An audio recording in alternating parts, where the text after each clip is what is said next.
Wow, whatever that stuff is you're pulling out of the oven looks really good. Okay. And oh, by the way, you're live on What's for Dinner. Hey, everybody. Hopefully it is good. Sure smells good. It does smell good. It's been cooking for like an hour. It has been cooking a while. Yeah, I'm super excited. I'll just pull these out. So we're having meatballs. Yay. Stuffed with mozzarella.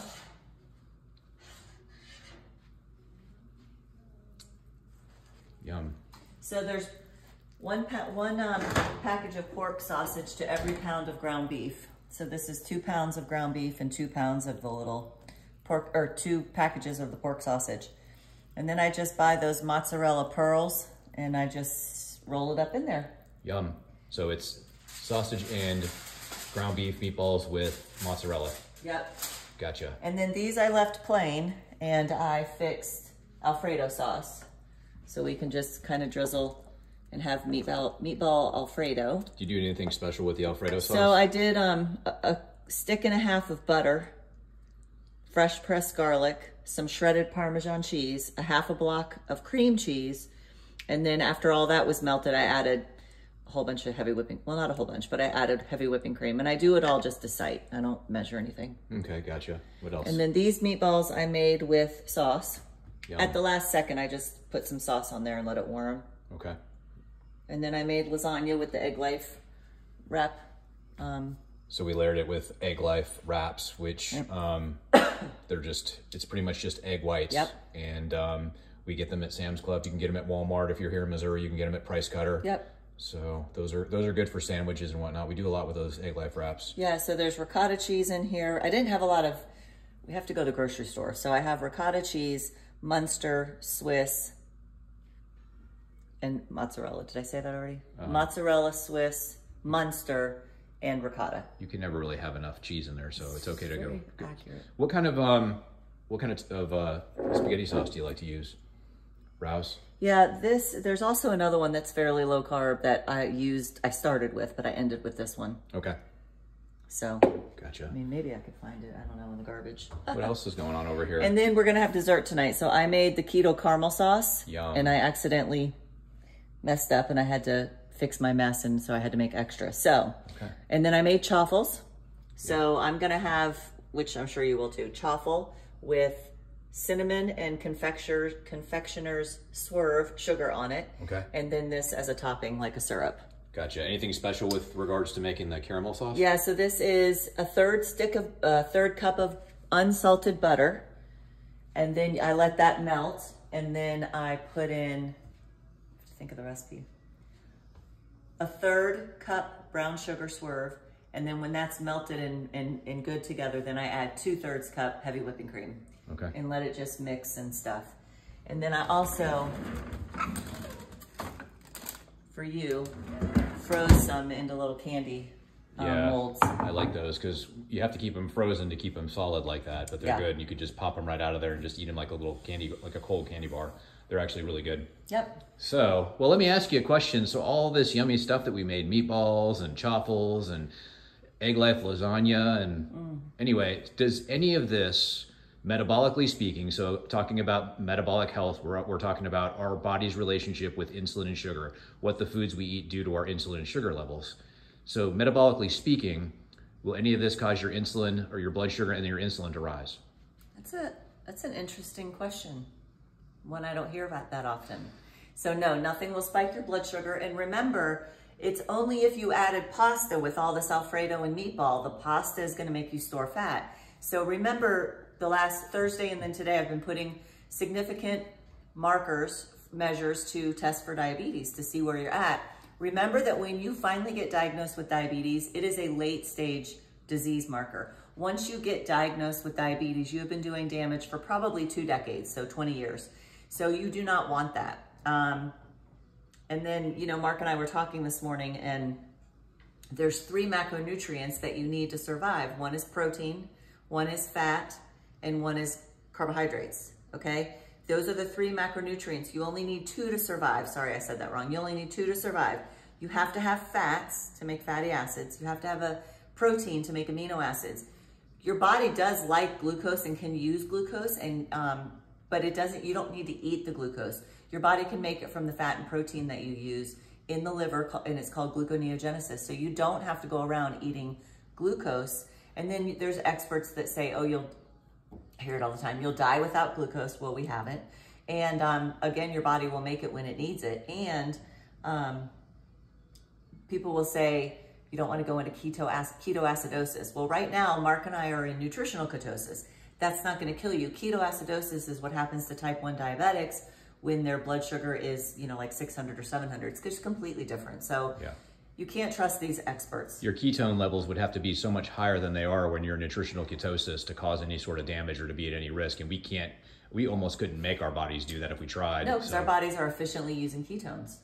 Let me get this straight though. Are you actually telling me that I don't need to eat carbohydrates to survive? There's no such thing as an essential carbohydrate? Wow. No, and some people will say your body preferentially uses glucose.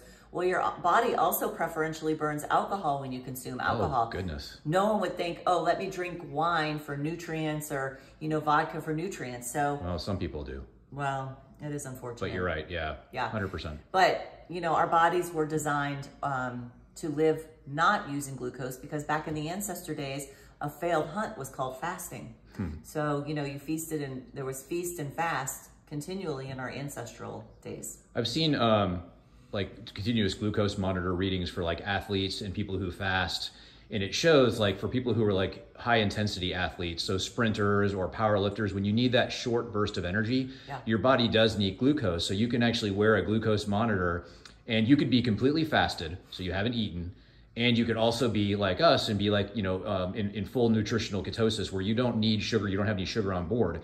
But when those athletes perform that high intensity exercise, and you're watching that, or they're being measured, their blood sugar levels are being measured, you can see the blood sugar spike. Yeah. Well, where does that come from? It comes from gluconeogenesis. Gluconeogenesis, exactly, yeah. There was a time in 2022 that I ended up being in the hospital for 5 days with a kidney stone that I tried to pass at home because I don't really trust the medical system, but it was way too big. So by the time I last ate on Thursday at dinner, and I went into the hospital around 4 o'clock Saturday, so that's 48 hours. Hadn't eaten because all I had been doing was throwing up. But my glucose labs in the emergency room was 137. Why? I hadn't eaten in 48 hours, but my body was under such intense stress that I was producing glucose to stay alive. So like when you have the flu or the throwing up bug and you don't eat for 2 days, nobody dies. Yeah. Because your body makes it. Yeah, and you're totally fine. Right. You make it through, you get better. Yeah. Then you go back to eating carbs. Well, hopefully not. But I don't know what my sugar was in the hospital because I was there for 5 days and I didn't eat until the 4th day. Yeah. So that was like 6 days of fasting because that's the sickest I've ever been. But and speaking of fasting, so that's another good point is that's the same thing is if you're monitoring your blood glucose during a fast, for people who aren't fat adapted and who aren't they're just not fat adapted. They haven't been doing it for a very long time. In other words, they haven't been fasting. They haven't been going low carb for a long time. Jason Fung at one of the conferences we did, remember he did a really cool slide presentation. He was showing those people and their glucose monitor readings. And it was interesting.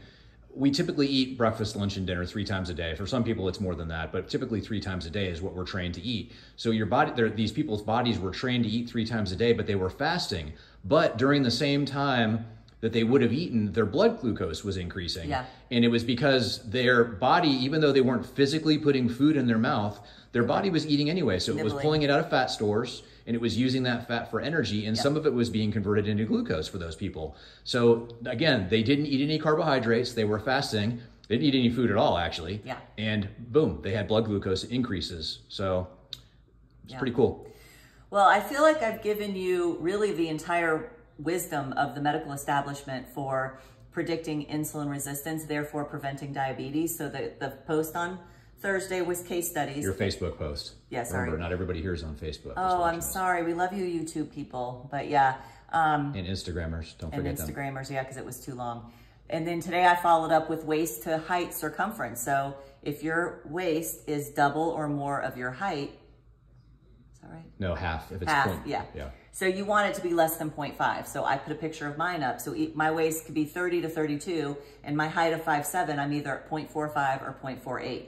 that's good. So that's another measure, a proxy way to measure how metabolically healthy you are. And so just to make that super simple math, if you're 60 inches tall, your waist needs to be 30 inches or less in order to be considered metabolically healthy. Yeah. And remember that if it's bigger than that, that's a proxy for, what I'm trying to think of the word, is a proxy for several different diseases. Your chance of cancer, high blood pressure, diabetes, heart disease, all those goes up dramatically if your waist circumference or your waist to height weight ratio isn't in that range that we talked about. Because that's visceral fat. So you can look skinny, but have visceral fat on the inside, and that's not good. Visceral fat around your organs is not good.